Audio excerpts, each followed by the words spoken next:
In this episode of Vox, I will be talking about a dark period in American history from 1861 to 1877, immediately following the Civil War. This dark period is known as the Reconstruction, a time where America tries to patch up the growing wounds of a post-Civil War nation. So key factors I will be mentioning in this section are the rebuilding of the nation, the legal status of African Americans in a recently freed nation, and growing political tensions.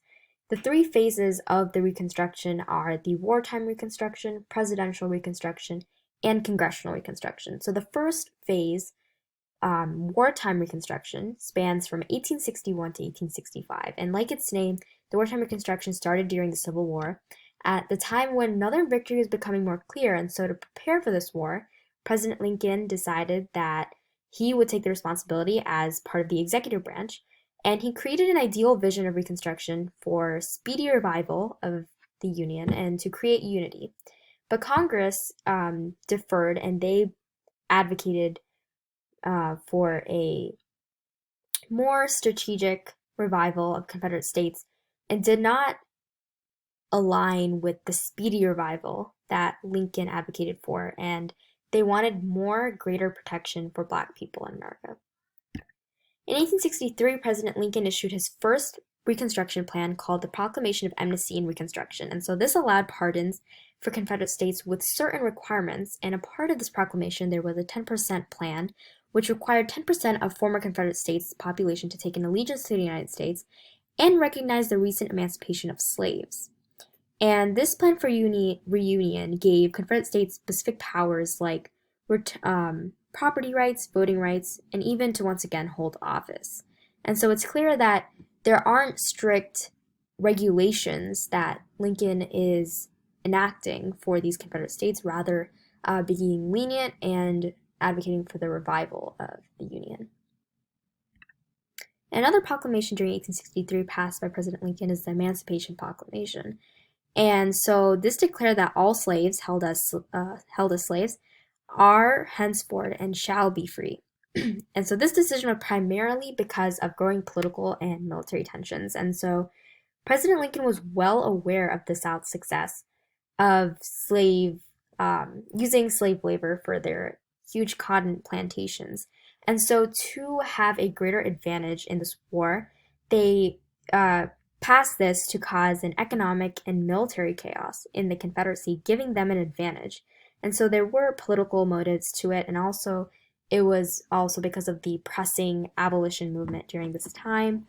And the proclamation's effects not only allowed Black people to serve in the war, but as Frederick Douglass described it, it created an opportunity for Black people to demonstrate their equality to white men and gain rights. And according to archives.gov, 179,000 Black men, which is 10% of the Union Army at the time, served as soldiers in the United States Army, and another 19,000 served in the Navy. And nearly 40,000 Black soldiers died over the course of the war, and 30,000 got infected by disease. And so even though the Emancipation Proclamation had freed slaves, it still did not ensure the rights and protections of Black people in America, and many Republicans agreed with this ideology, and they believed that the 10% plan was too lenient and that it needed to be further enacted, and there needed to be a larger guarantee of states acknowledging emancipation. And so in 1864, Congress ratified the Wade-Davis bill, which changed the percentage requirement to 50%.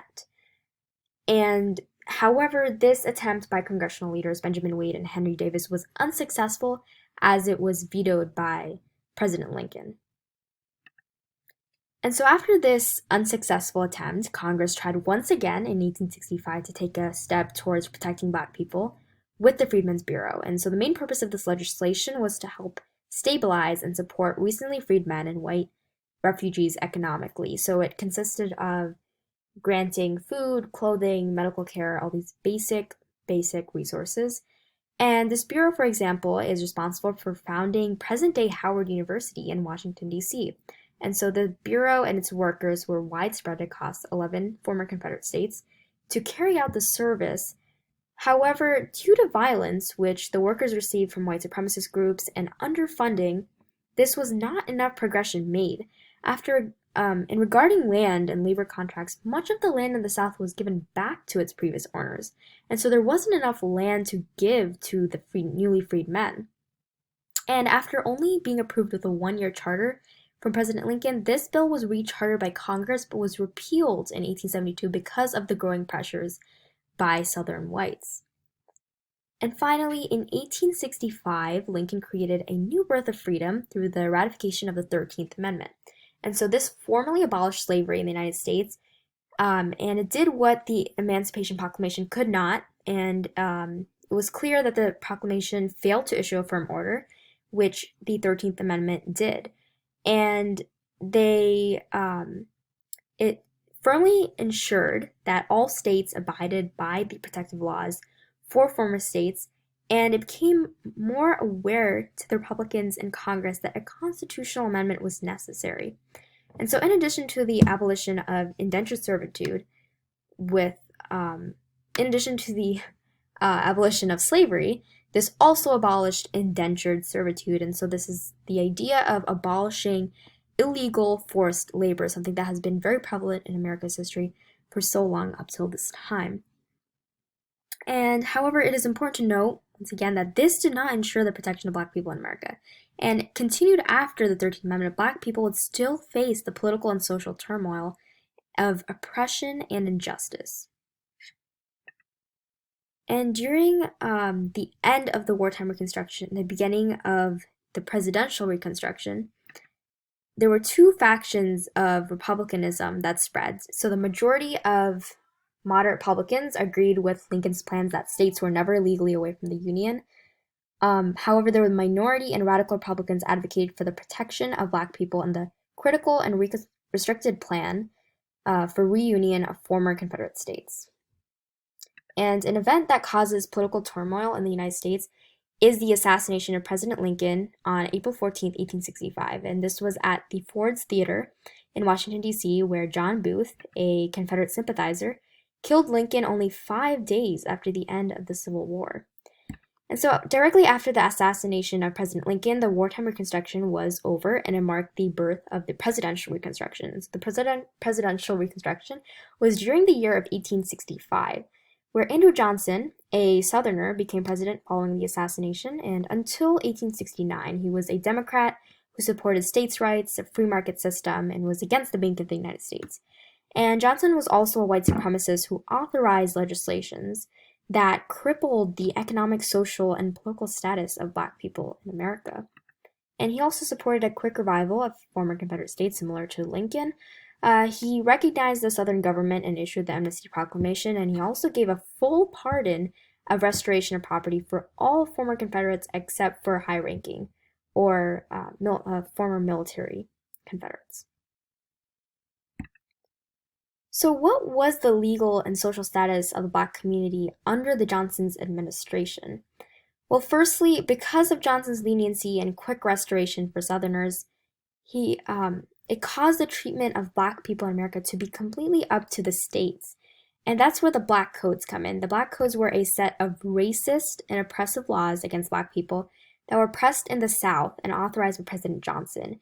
And in these codes, there were apprenticeship laws, which forced adult freedmen to sign a labor contract with their employer, and the work included working from sunrise to sunset on plantations nonstop.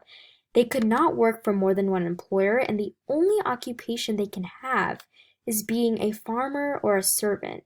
And so it's very clear that this is meant to cripple the Black community economically, socially, and in addition to these labor contracts, Black people were not given political rights as well as property rights, and they struggled with poverty and were prevented from voting as well as just walking freely because it was under the Black Codes a crime to loiter.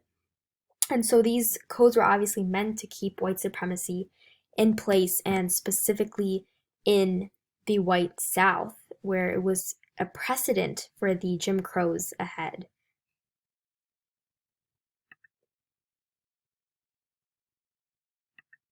The radical Republicans in Congress, as a result of this, were angered by these codes and believed that the 13th Amendment was not enough to protect Black people in America.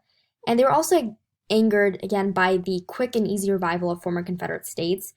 And so they viewed the Confederates as being traitors and did not appreciate the leniency of President Johnson. And this led to the Joint Committee of Reconstruction, which was formed on behalf of the ideologies of the radical Republicans. And when Congress decided to strengthen the Freedmen's Bureau and establish punishments for those who deprived the rights of the Black community, President Johnson vetoed this bill. So this was a start of growing tensions between the president and congressional Republicans. And this then leads to the Congressional Reconstruction during the years of 1866 to 1877. And the Congressional Reconstruction was basically an internal conflict between the president and Congress in an effort to pass certain legislations in the hopes of achieving what they thought was best for the country. And so in 1866, Congress passed the Civil Rights Bill with the purpose of granting American citizenship and equal protection under the law, regardless of race or previous slave or indentured labor. And this bill was vetoed by President Johnson, but the ideas of this will continue to the 14th Amendment. And in 1866, something quick to note is that Congress had become a Republican majority in both houses. So this was a huge victory for them that would come with both advantages and disadvantages. Advantages being that would be more likely to pass legislation in their favor and enact new policies of the Reconstruction. A disadvantage being that within the Republicans, there were factions as well, and moderate Republicans were a majority than radical Republicans. And because of their control in Congress, the Republicans were able to pass the Military Reconstruction Act of 1867, and this divided the South into 5 military districts, gave them new military leaders who were loyal to the Union than previous, and new voting regulations stated that Congress must approve voters, and so they used this as a tactic to approve slaves' votes. And these states were also required to submit new constitutions to Congress, as well as ratify the 14th Amendment before reintegrating into the Union, and it allowed Republicans to take an increase of power over the South. And so because of the new power persisting among Republicans in Congress, they were able to successfully pass the 14th and 15th Amendment, which was the first time in American history that there was a greater step that had been taken to ensure the legal and civil rights of Black people in America. And the 14th Amendment, ratified in 1868, which primarily consisted of citizenship for freedmen and equal protection under the law for all Americans, regardless of race. And it was the first time that the Dred Scott decision of 1857 was overturned, which declared that Black people could not become citizens.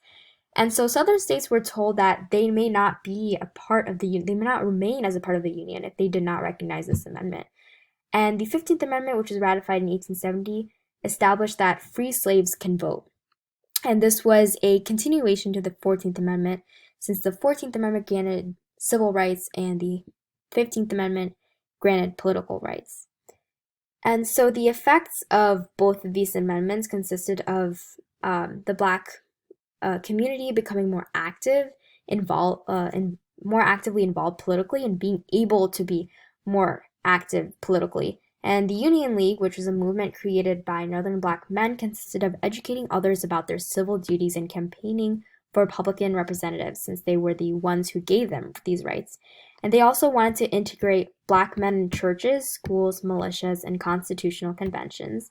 And from federal to local levels of government, Black people were becoming more involved and held public office. And during 1868 to 1877, there were 14 Black representatives in Congress and 2 in Senate.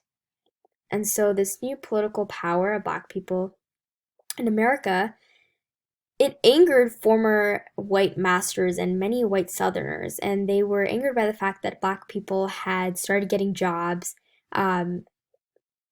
People that they once enslaved, they once deemed inferior to them, and that they were now receiving employment, and not just employment, some higher employment and status than whites. And so a terrorist organization that was created to maintain white supremacy and often killed and tortured Black people is the Ku Klux Klan, commonly known as the KKK. And this group was founded in 1866 by General Forrest, and it was a network of